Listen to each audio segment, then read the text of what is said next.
And good morning again, everyone. It is Saturday, January 3rd, 2026. I'm Peter Boyles, good old 710 KNUS. And on this day, United States launches airstrikes on multiple locations across northern Venezuela, including the capital city of Caracas. It's considered a major escalation of the ongoing conflict in the region. Venezuelan President Nicolas Maduro declared a national state of emergency at 4:21 a.m. President Trump announces on Truth Social that Maduro and his wife have been captured and flown out of the country. U.S. Attorney General Pam Bondi said both would face charges of narco-terrorism. In response, Venezuelan Vice President Rodriguez confirmed that both Maduro and his wife were missing, demanding proof of life. Officials from the United States and other countries have questioned the legality of the strikes. 303-696-1971, it is your turn. One thing is for sure, questioning why the strikes took place. If you read much about narco trafficking, the country of Venezuela and its role in cocaine trafficking, most illegal fentanyl enters this country from Mexico. That's from the USDA. The Venezuelan role in cocaine trafficking is not among the primary direct traffickers of cocaine into the U.S. Like fentanyl, most cocaine enters the U.S. from Mexico and typically gets to Mexico through water transportation or from both sides, and principally from China. And while the Trump administration's early September attacks targeted Venezuelan boats, there's really no known direct cocaine trade route from Venezuela to the U.S. The only direct Venezuela to U.S. trafficking route is they fly it in. They bring it in through it's an air route. The beginnings of the boat, those boat hits, the people that were killed on the boats, and then they started in on the oil tankers. And Donald Trump said thousands are dying because of boatloads of fentanyl and drugs, and it's Mexican. Is Mexico? Someone said, "Is Mexico next?" Is it oil or is it drugs? 303-696-1971. Get your thoughts. Maduro, if you've been reading about Maduro as president of Venezuela for 13 years, he assumed the acting president when Hugo Chavez died. You know, he was a bus driver. I don't know how much you've ever read about his life. He was a bus driver, and he becomes president of this union of bus drivers, and he moves up first through election process following Hugo Chavez, becomes the hand-picked successor, and he's clearly stolen everything that he's got. He and the general officers in the and Hugo Chavez, now Maduro's army, they're all thieves, and his re-election in 2018, it was fraudulent. It was a legitimately stolen election. And January 19th, there are people that say they really actually beat him, and they declare themselves president. And what happens to them? Maduro was sworn in for a third term in January of 2025, following a July 24 election that was broadly denounced as illegitimate and fraudulent. The rule of Maduro had been described as increasingly authoritarian.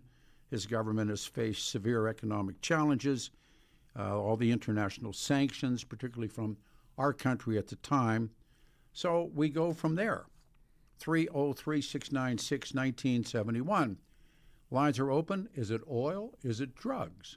And raids that are like what we just witnessed, it's happened in other administrations again and again and again. In Panama, Just Cause, when there was Herbert Walker Bush, and they go in, chase down a guy that he created, Manuel Noriega, In Yemen, there's been raids. In Grenada, there was the raids. In Abbottabad in Pakistan to kill was Operation Neptune Spear. That was always one that's pretty iffy right now. And so it goes on. Why did this happen? 303-696-1971. There are people saying it's a wag the dog operation. I'm reading that already. The United States has been in a buildup in the Southern Caribbean, deploying warships and military personnel. September, Southern Command began conducting military strikes on vessels in the Caribbean Sea. Our government alleged that some of these struck vessels were drug trafficking on behalf of Venezuela. A lot of people dispute that. I don't know the truth. The Operation Southern Spear, the campaign targeting alleged criminal networks, including allegedly the Venezuelan government and Nicolas Maduro. Maduro is a gangster. He's a thug. He's who he was illegally in office. They had screwed that place up so badly. But the oil was going to principally to China and to the PRC. And is this simply a way to block the oil shipments to the People's Republic of China? Question mark. The idea Donald Trump called Fox this morning, I listened to it, watched it. That was interesting. The anti-Maduro protesters are in the streets. They're happy. That was much like after Just Cause when the Noriega people went. So, what? 303-696-1971. Don, you're out of the box first in Lakewood. Good morning.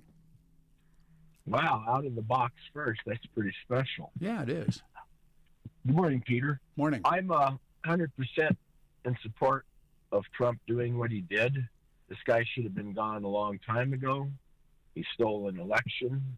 I think that's been proven beyond shadow of a doubt. And I'm hoping that the people that are going to stand in the way of the lady that won the Nobel Peace Prize and is duly elected can pave a way for her to come back in and get her own people in. You know, I don't remember, did this country blow up politically because of Noriega? I thought people were behind that.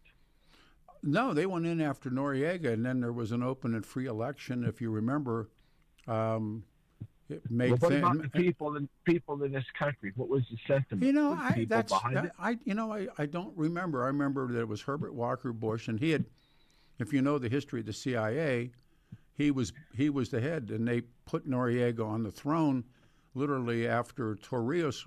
Torrijos is in an airplane that blows up that has been questioned many, many, many times who blew up Torrijos. Then Noriega takes power, and he is a CIA creation, and he's clearly involved in narcotics trafficking, he and Fidel Castro. And they're much involved. The boats would run to to Panama, then up to Cuba. So he had to go. I know somebody that actually handled him after they captured him. And then there's an open and free election in Panama. And my hope is that this clears the way for a legitimate person to be elected inside of Venezuela. But stop there. Your thoughts? Well, number one, I feel that Trump declaring these countries as narco-terrorist states sets the stage for the U.S. to do what it's doing. Trump's job is to protect the United States. This drug problem they've been battling for how many decades now? And finally we got a guy, love him or hate him, he's results-driven, and we're seeing a lot of the results, whether you like it or not. Yeah, here's my question. And this is stuff that I read when it began, and I'll read it to you. There is no evidence that any significant levels of fentanyl, the primary killer in the United States in overdose deaths, is produced in South America, let alone coming in trafficked by the Venezuelans. It comes in from Mexico, and by and large is made in the PRC. So the UNODC analysts global drug trafficking based on reports from member states, open sources, and drug seizure information. So I can read it from there.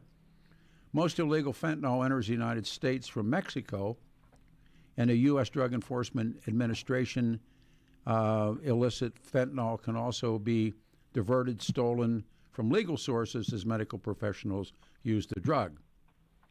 Donald Trump has linked the administration's attacks on drug vessels in Latin America to the fentanyl crisis, but these are not the producers of fentanyl. These are cocaine boats. Not, I don't know if it makes it any better or any worse, but that's the fentanyl is out of Mexico, and it's made in China. Yeah. So, without a question there, I will tell you, in my opinion, we've lived through cocaine. You and I both know people that have died from cocaine in their lives. You know, I thought about that. I think you just get so filthy wasted, and it takes you. Fentanyl can kill you right on the spot. Yeah, well, it's definitely a real bad drug. Yeah. But you know, I remember back in the '70s on Good Morning America. I forget who that guy was. Tall guy, David something or other. He had a doctor on, and this doctor was saying, "Oh, you don't have to worry about doing cocaine. Yeah, I know. The only thing you're going to have a problem with is maybe a deviated septum." And so those of us who are maybe dabbling in that go, "Oh, okay, this doctor said this is cool." And then you look at what that evolves into, and they don't give you the results of how many people go into cardiac arrest, and maybe it's the first time they ever do it. Yeah. And, you know, we're not telling that, just like they're not talking, like finally they're starting to acknowledge the issues with marijuana, with this cannabinol hyperemesis syndrome, which causes people to go into wretched vomiting. I have a couple friends of mine who have had neighbors, their kids went up to Boulder to school, not meaning just Boulder, but they went through this the past few years, but you haven't seen it. But people I've associated with who were psych intake, for one, in Swedish, we talked about this 10, 15 years ago, Sure. how these kids had come in, but they don't want to be honest. And for Trump to get rid of any of the drugs, especially cocaine, because more people are more apt to do cocaine and consider that recreational. I think if they had their way, they'd make that a recreational drug along with others. And you know that does not work. It's Sigmund Freud believed cocaine was the answer. I'm sure you know that. What happened when they invented crack, which was a cheap, now you do get seriously addicted to crack cocaine, freebasing cocaine. If you have enough money, you can snort yourself to death. I agree. Fentanyl is an automatic killer. I mean, if you do that right, you'll die. It's my son. It's really interesting. The only time I've ever seen this, my son races competitively on bikes, and he went off his bike. This is about a year and a half ago, and he went off his bike and really totally dislocated his shoulder. And I had to get him. I took him to urgent care, and urgent care said we can't do anything. I mean, you could see it sticking up. We ended up going to a hospital. I mean, he was really in agony. He's a great long distance racer, and they came in and they put a bunch of stuff, put him up in slings and stuff.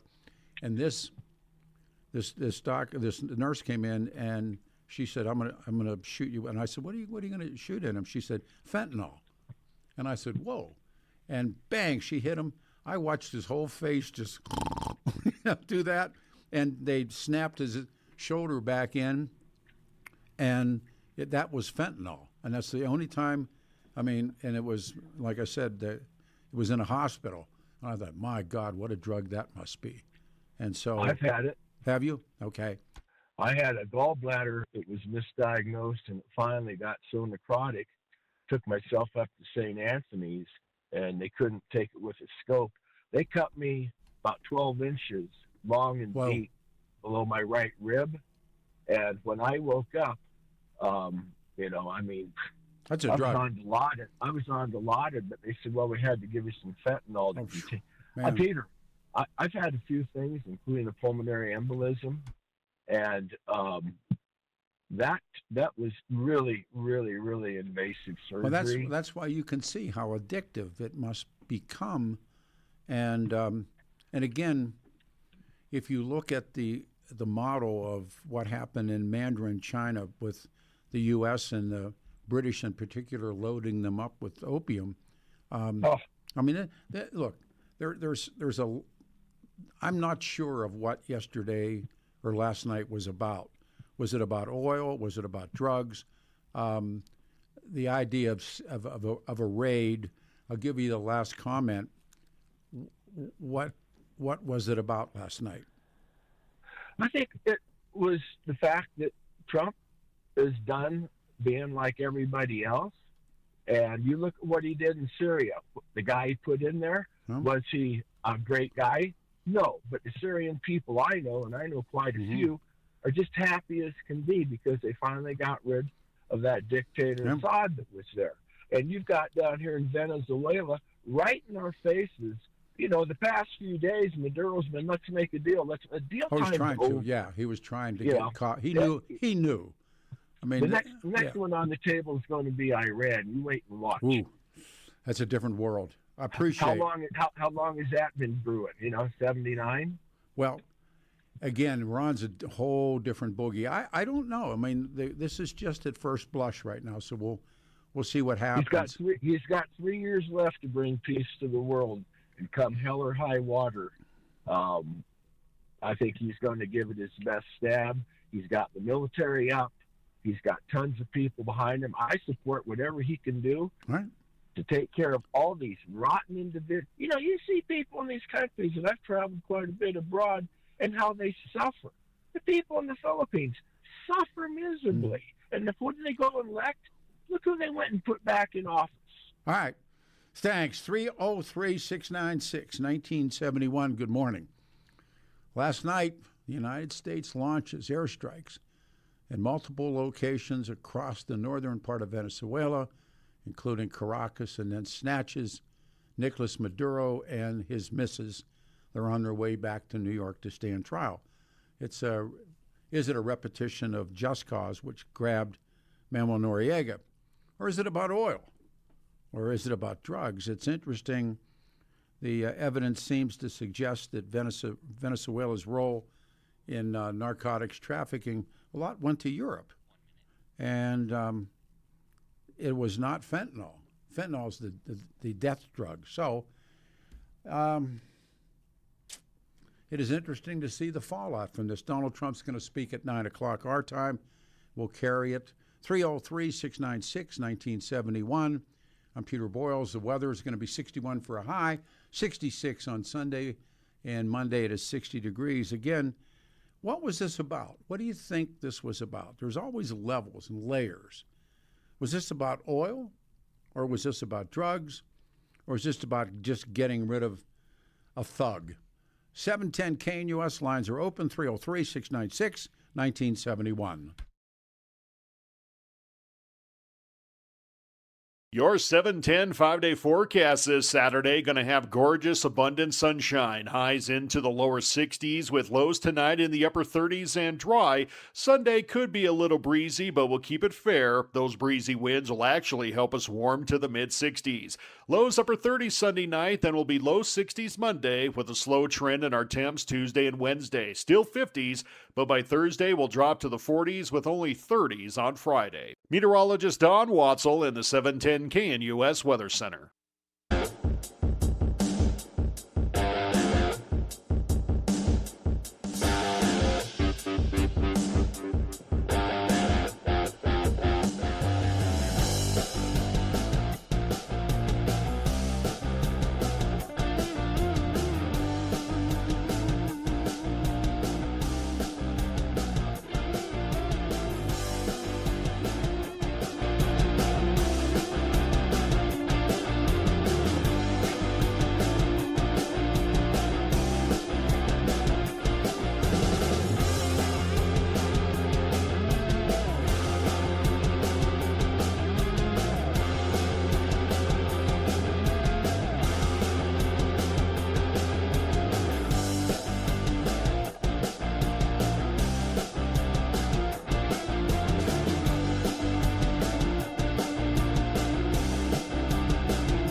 everybody. 710 KNUS, January the 3rd, 2026. 61 the high, 66 tomorrow, 60 on Monday. Well, last night, the United States goes into Venezuela and snatches Nicolas Maduro and his wife, and they're on their way to New York to stand trial. And of course, the show, brought to you. We mentioned the Water Pros. Water Pros cares. This is something in the new year you got to do. The quality of your water. And you can remove forever chemicals and microplastics and hard water with Water Pros. They call it, I love it, the Peter Boyles Special. You get whole water softeners and point-of-use reverse osmosis drinking water systems fully installed. I know that sounds like a lot, but start the process. Go to waterpros.net and sign up for your free in-home consultation. They come to your home, they test your water, and answer all the questions and concerns you got about your water. They show you the results. These guys are the best. We trust them. They're in my family unit. Water Pros is family-owned and veteran-owned business dedicated to providing you with the best in water treatment for less than the other guys. Go to waterpros.net today and request your free water test. It's an easy number. You call them now, 303-862-5554. 303-862-5554. And ask for the Peter Boyles Special. But get this done. They show you the results in your home, and you'll know what to do next. We go back to the phones. Ralph in the Springs, you're on a radio show. Good morning. Hello, Peter. Hey. I'm already unpopular with a bunch of your Caldera's listeners, so I'll make yours unhappy with me too. All right. Question.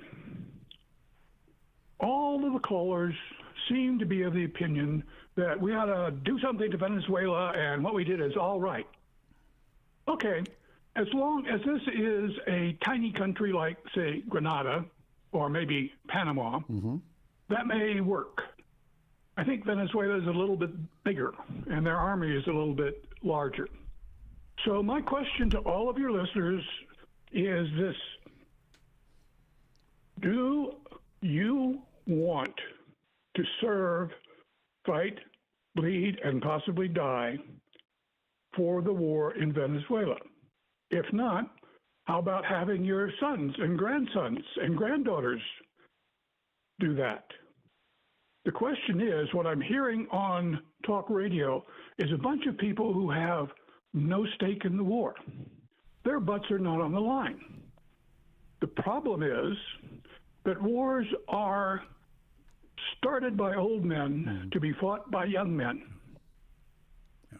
So all of the people who say, oh, we support Trump, this is wonderful, oh, get rid of the fentanyl, blah, blah, blah. Question, are you committed enough to put your butt on the line? Question mark. Well, following Just Cause, which was much like this, was grabbing Noriega, and it broke down the stronghold that was on Panama from the time of Torrijos through Noriega. And it opened it up for free elections, and it really did change Panama. I mean, I was there. I was in Panama 5 times, I believe, and I watched Noriega, and I went. I'll tell you an interesting story. We went to see the tomb of Torrijos, and got spit on. They spit at us, not directly on us.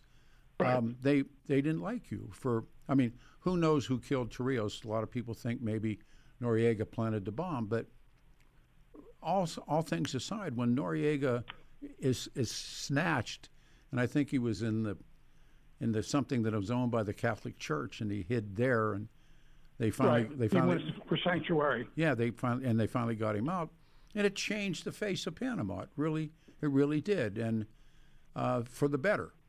Now, there's no question that Chavez is the head of it, and then it goes down the line, and it goes to Maduro from Hugo Chavez. And they had screwed this place up so bad, and it was a drug haven. There's no question of that. And so taking Maduro to trial like they did with Noriega, it doesn't seem, and it was the same thing that happened in Panama after they took Noriega out of there. There wasn't anything that happened like inside of Iraq, when the American GIs or the Bush-Cheney liars thought that everything was going to be hunky-dory once you got your hands on Saddam. Well, that simply wasn't the case, and we know that. Same thing was true in Afghanistan. But apparently, this guy clearly had stolen the elections. He had some pretty brutal secret police. I don't know, Ralph. I mean, your question's legit. Okay, but my question for you from what you just said is fine. Okay, I think you just described Saddam Hussein.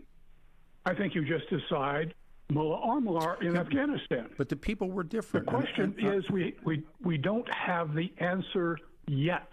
Well, we're not occupying. We're not occupying Venezuela. At this point, we're not occupying. But here's the question for you. If Venezuela hangs together enough that some Venezuelan here in the United States shoots some American, what are we going to do? Well, are we going to invade or not? Well, and again, the question is, when the United States invades, and when these people finally figure out that nobody likes to have foreign soldiers in their country, but there isn't any evidence that I've seen so far.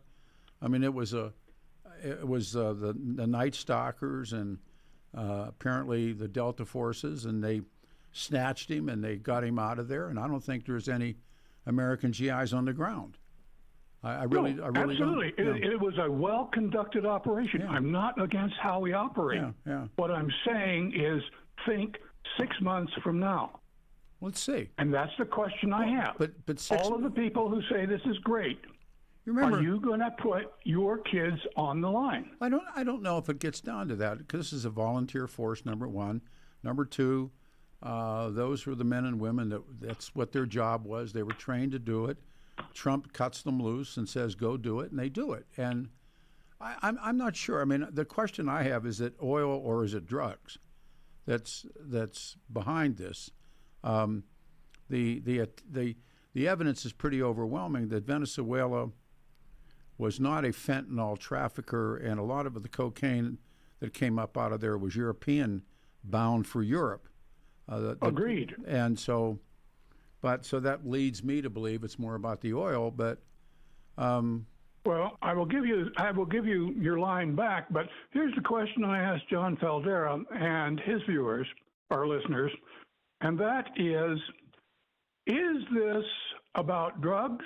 Is it about oil, or is it about Trump's winning the 2026 election? If you have an American serviceman who is killed, I see what you're saying. We get very patriotic. Yeah. We rally around the flag. Yeah. I saw that in my war in Vietnam. You saw it with Bush Cheney in Iraq. Yeah, the historians call it waving the bloody shirt. Exactly. Yeah. And is that what Trump is doing? That's the third alternative. I'm not inside his head. I don't know. I'm just looking at what we're looking at this morning. We're looking at this, and so here we go. All right, Bubba, thanks. Let me read a bunch of things from the wall. Peter, Maduro and his wife will never make it to trial alive. Trump will not allow the commies to free them. Next, if China decides to surgically strike Taiwan and take their president, the U.S. will look like hypocrites. The empires of the world do whatever they want. It's a very good one. Are you carrying the news conference? Yes. Is this raid just Trump throwing a temper tantrum due to not winning the Nobel Prize? This just in, Fielding Mellish is now president. I don't know. This Commander Bone Spurs is now a wartime president. How much time we got? 6 minutes. 6 minutes, we're good. Joe and Arvada, you're on a radio show Saturday morning. Thank you. Hi, Peter. Hey, man. Nicolas Maduro is, in essence, exactly what Joe Biden was to the United States. No, that's not true. And there was no United States to remove Joe Biden. And Joe, I will say this: they are throwing a party in Venezuela that dude is out. Okay. And they did win the election. and they stole it just like they stole it from Donald Trump. The difference is it wasn't as sophisticated. Okay, let's go to Mark in Tulsa. I just can't hear that conversation. Hey, Mark, you're on the show. Good morning. Thank you. Good morning. I know I'll get cut off if Trump comes on. That's where I stand in the world. Anyway, hey, I was just going to comment for those that say should we send in and lose lives. You alluded to it. Let's get the math down here in data. I like to call in some of that. We've already lost 500,000 people in this country from 2016 to 25 on fentanyl deaths. So this notion that what's interesting, if I may, what's interesting? Go ahead. The Venezuelans aren't the source of that fentanyl. Not exclusively. Not exclusively. Well, that's right. Hardly at all. I mean, like it's a cocaine producer, which doesn't make anything. It's like a hub. Yeah. Yeah. Yeah. But fair enough. I can go with you on that. Okay. I mean, it's not exclusive. We took care of other narco states, if you will. But if you compare it to wars, the number of deaths here, I mean, you had like 400,000 in World War II. You had 116 in World War I. Then invade Mexico. Well, it is interesting because you've got a narco state down there as well, allegedly. Oh, listen, with that lady running the place. The cartels run Mexico. I mean, yeah. So the question is, where do you deal with them? It really is fair. Where do you deal with them? Do you deal with them here, or do you go to the source? Well, the source is the PRC for fentanyl. True. And then there are factories inside of Mexico that are protected by the Mexican army that produce dope. And they one way or the other. And it's really interesting. I was talking to some of my recovering friends this morning on the phone. Don't you think the dope will get in this country? The price is so great. And I mean, I do believe that I don't think this cuts off drugs into this country. No, Nancy Reagan said it, don't do drugs, and it just escalates the price, and black markets will always find a way to get a commodity into a country. Absolutely, Mark. Absolutely. And so if you look, just a final thought, if you look at 2020 to 23, those numbers did escalate significantly on fentanyl deaths in this country. For whatever reason. Am I going to pin it on Joe Biden? No, but I will say he probably didn't have it on his front radar. When the border, I was on the border. I flew the border, and I was on the border, and I watched it, and with night vision and all the rest of it, and they just cross over, and when you're paid extra. Like you have to pay the coyotes to bring you, but if you're willing to backpack narcotics, then you can get a price break, and it's really, I mean, it's awful. And Donald Trump shut that border down. He truly did. And I think he may take measures with Mexico if, in fact, this doesn't shut the flow. I think he will take measures and just protect what he sees as a due threat. I mean, it's ironic China's doing this when they learned and got the same thing done to them from Japan, if you look at history, Well, I mean, that's what they're trying to do to us a little bit. Yeah, the Chinese have a very long memory. What the United States and Great Britain did, this is how really FDR's grandfather, it's how they made their fortune. FDR's grandfather was one of the, they weren't opium smugglers. They were just brought opium into China. And that's what the opium wars are about, the Boxer rebellion's about. All of it is about what happened in the narcotics trade, bringing opium out of the same places it's made today, out of Afghanistan through India, and the British and the Americans brought opium in, the Portuguese as well, into Macau. And that's how the British got Hong Kong. I mean, and you don't think that they don't have that memory of saying, well, let's bring it back the other way. No. Hey, final thought, indirectly, but a part of this, and the world has plenty of crude oil. We're long about 2.5 to 4 million barrels a day of crude oil right now. Right. So this is about 900 to 1.3 million barrels a day in Venezuela. 25% of the oil reserves. So this is key to who? China. So absolutely. It's going to be interesting to see how they play their chips against China, because China was pretty much the sole taker of Venezuelan crude. You know it. So you bet. I think I by and large think it's an oil, just much like the war in Kuwait was about oil. It wasn't about the democratic people of Kuwait. No, and this oil, the dollars, about $200 million a day will go back into this country, which was once, you alluded to it, a very beautiful country destroyed by socialists, and then you had the cartels come in and take over. Absolutely. And so, you know, this can revert to a very good place here once they get stability there. But, you know, I don't see a threat in terms of world scale crude oil price here. This can get absorbed pretty quick here. It had been shut off anyway, so just a little bit to the callers about, is there a concern about crude going crazy and everything at the pump price? It's not going to. It's going to be fine here. I see no change of this. In fact, it could be bearish, which means crude oil sells off. And your pump price is about 60% crude oil, so no worries there. So, thanks, Mark. Good call. All right, thanks, brother. brother. Have a good one. All right, we're coming up on time on the break. As soon as President Trump comes out, we got Trump. All right, you want to go with it?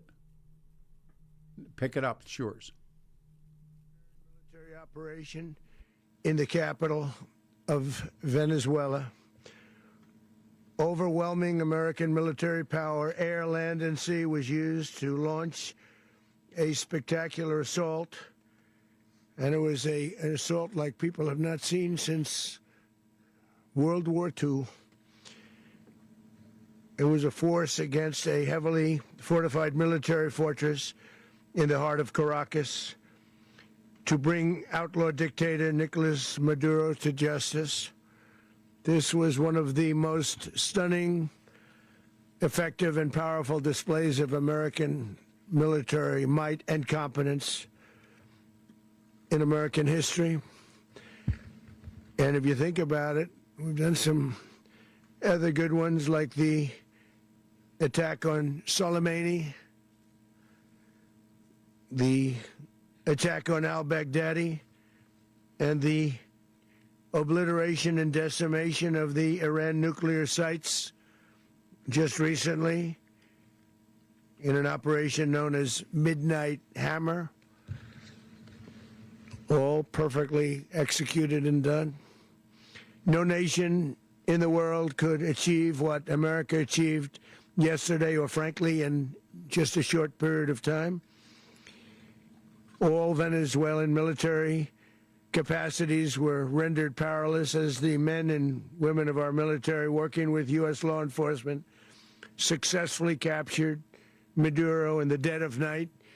It was dark. The lights of Caracas were largely turned off due to a certain expertise that we have. It was dark, and it was deadly. But captured along with his wife, Celia Flores, both of whom now face American justice. Maduro and Flores have been indicted in the Southern District of New York, it's Jay Clayton, for their campaign of deadly narco-terrorism against the United States and its citizens. I want to thank the men and women of our military who achieved such an extraordinary success overnight with breathtaking speed, power, precision, and competence. You rarely see anything like it. You've seen some raids in this country that didn't go so well. They were an embarrassment. If you look back to Afghanistan, or if you look back to the Jimmy Carter days, they were different days. We're a respected country again, maybe like never before. These highly trained warriors, operating in collaboration with U.S. law enforcement, caught them in a very ready position. They were waiting for us. They knew we had many ships out in the sea, just sort of waiting. They knew we were coming.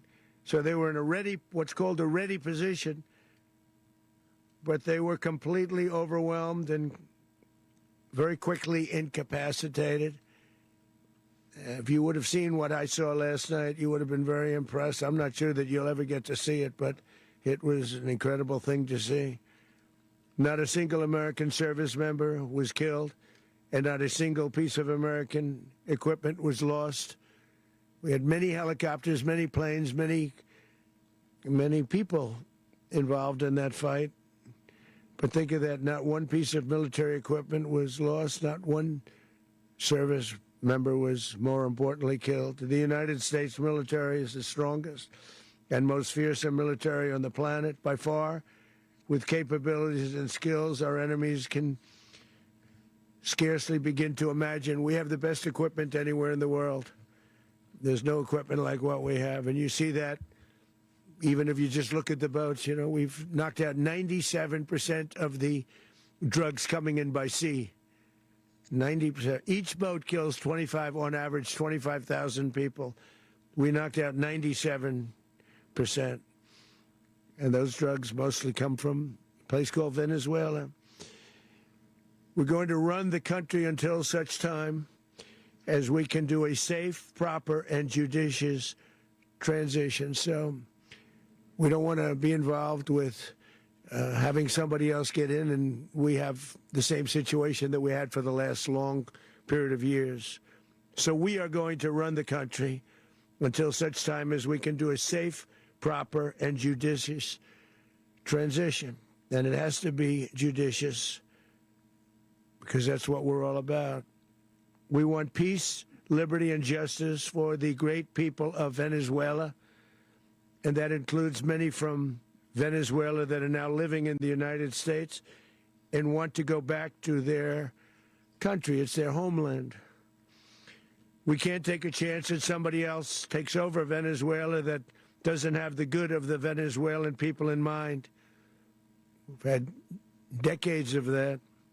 We're not going to let that happen. We're there now, and what people don't understand, but they understand as I say this, we're there now, but we're going to stay until such time as the proper transition can take place. So we're going to stay until such time as we're going to run it, essentially, until such time as a proper transition can take place. As everyone knows, the oil business in Venezuela has been a bust, a total bust, for a long period of time.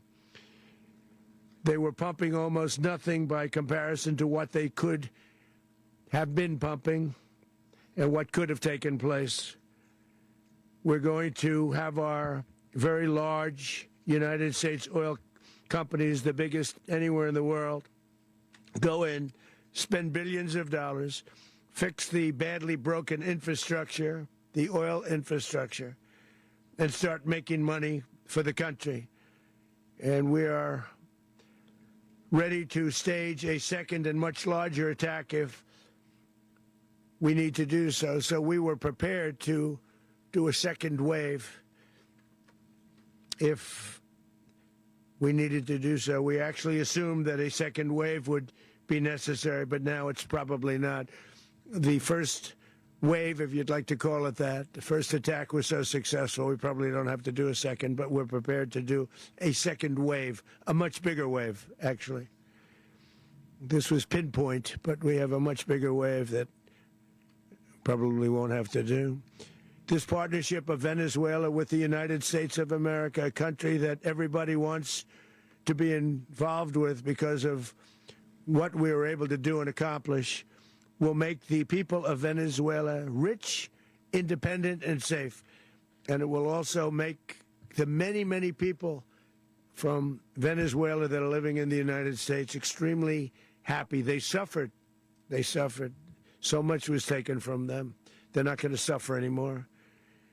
The illegitimate dictator Maduro was the kingpin of a vast criminal network responsible for trafficking colossal amounts of deadly and illicit drugs into the United States. As alleged in the indictment, he personally oversaw the vicious cartel known as Cartel de las Solas, which flooded our nation with lethal poison, responsible for the deaths of countless Americans, the many, many Americans. Hundreds of thousands over the years of Americans died because of him. Maduro and his wife will soon face the full might of American justice and stand trial on American soil. Right now, they're on a ship. They'll be heading to, ultimately, New York, and then a decision will be made, I assume, between New York and Miami or Florida. But we have people where the overwhelming evidence of their crimes will be presented in a court of law. And I've seen it. I've seen what we have. It's both horrible and breathtaking that something like this could have been allowed to take place. For many years after his term as president of Venezuela expired, Maduro remained in power and waged a ceaseless campaign of violence, terror, and subversion against the United States of America, threatening not only our people, but the stability of the entire region. And you all saw it. In addition to trafficking gigantic amounts of illegal drugs that inflicted untold suffering and human destruction all over the country, all over, in particular, the United States, Maduro sent savage and murderous gangs, including the bloodthirsty prison gang, Tren de Aragua, to terrorize American communities nationwide. And he did indeed. They were in Colorado. They took over apartment complexes. They cut the fingers off people if they called police. They were brutal.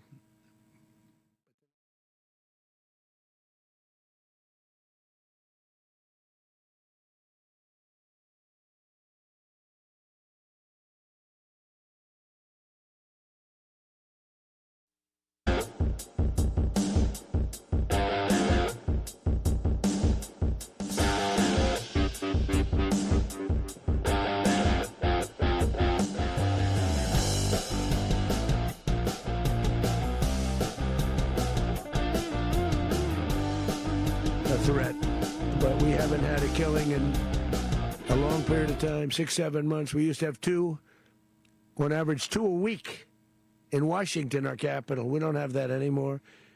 The restaurants are opening. Everyone's happy.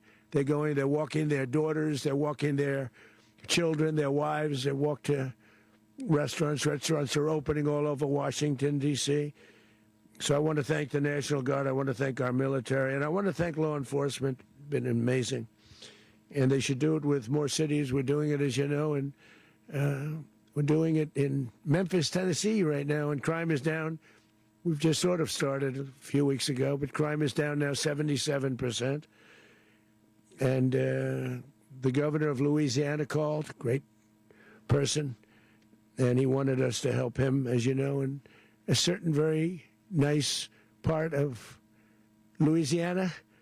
And we have done that. And it was a rough section, and we have crime down. I understand it's down to almost nothing already after 2.5 weeks. New Orleans, it's down to almost nothing, and we've only been there for 2.5 weeks. Can't imagine why governors wouldn't want us to help. We also helped, as you know, in Chicago, and crime went down a little bit there. We did a very small help because we had no working ability with the governor. The governor was a disaster, and the mayor was a disaster, but it knocked down crime. But we're pulling out of there. When they need us, we'll know. You'll know. You'll be writing about it. And likewise, Los Angeles, where we saved Los Angeles early on, where the head of the police department made a statement that if the federal government didn't come in, we would have lost Los Angeles. That's long after the fires. That's when they had the riots in Los Angeles. We did a great job. Got no credit for it whatsoever, but that's okay. It doesn't matter. We don't need the credit. But we'll be pulling out when they need us. They'll call, or we'll go back if we have to. We'll go back. But we did a great job in various cities. But the place that we're very proud of is Washington, D.C., because it's our nation's capital. We took it from being a crime-ridden mess to being one of the safest cities in the country. But the gangs that they sent raped, tortured, and murdered American women and children. They were in all of the cities I mentioned, Tren de Aragua. And they were sent by Maduro to terrorize our people, and now Maduro will never again be able to threaten an American citizen or anybody from Venezuela. There will no longer be threats. For years I've highlighted the stories of those innocent Americans whose lives were so heartlessly robbed by this Venezuelan terrorist organization. Really one of the worst. One of the worst. They say the worst. Americans like 12-year-old Jocelyn Nungari from Houston. Beautiful Jocelyn Nungari. What happened to her? They, as you know, they kidnapped, assaulted, and murdered by Tren de Aragua animals. They murdered Jocelyn and left her dead under the bridge. There was a bridge that will never be the same to so many people after seeing what happened. As I've said many times, the Maduro regime emptied out their prisons, sent their worst and most violent monsters into the United States to steal American lives. And they came from mental institutions and insane asylums. They came from prisons and jails. The reason I say both, they sound similar. Actually, prisons a little bit more hostile, a little bit tougher. A mental institution isn't as tough as an insane asylum, but we got them both. They sent from their mental institutions. They sent from their jails, prisons. They were drug dealers. They were drug kingpins. They sent everybody bad into the United States, but no longer. And we have now a border where nobody gets through. In addition, Venezuela unilaterally seized and stole American oil, American assets, and American platforms, costing us billions and billions of dollars. They did this a while ago, but we never had a president that did anything about it. They took all of our property. It was our property. We built it. And we never had a president that decided to do anything about it. Instead, they fought wars that were 10,000 miles away. We built Venezuela oil industry with American talent, drive, and skill, and the socialist regime stole it from us during those previous administrations, and they stole it through force. This constituted one of the largest thefts of American property in the history of our country. Considered the largest theft of property in the history of our country. Massive oil infrastructure was taken like we were babies, and we didn't do anything about it. I would have done something about it. America will never allow foreign powers to rob our people or drive us back into and out of our own hemisphere. That's what they did. Furthermore, under the now deposed dictator Maduro, Venezuela was increasingly hosting foreign adversaries in our region and acquiring menacing offensive weapons that could threaten U.S. interests and lives. And they used those weapons last night. Potentially in league with the cartels operating along our border. All of these actions were in gross violation of the core principles of American foreign policy, dating back more than 2 centuries, and not anymore. All the way back, it dated to the Monroe Doctrines, and the Monroe Doctrine is a big deal, but we've superseded it by a lot, by a real lot. They now call it the Donroe Document. I don't know. It's Monroe Doctrine. We sort of forgot about it. It was very important, but we forgot about it. We don't forget about it anymore. Under our new national security strategy, American dominance in the Western Hemisphere will never be questioned again. Won't happen. So just in concluding, for decades, other administrations have neglected or even contributed to these growing security threats in the Western Hemisphere. Under the Trump administration, we are reasserting American power in a very powerful way in our home region. And our home region is very different than it was just a short while ago. The future will be, and we did this in my first term. We had great dominance in my first term, and we have far greater dominance right now.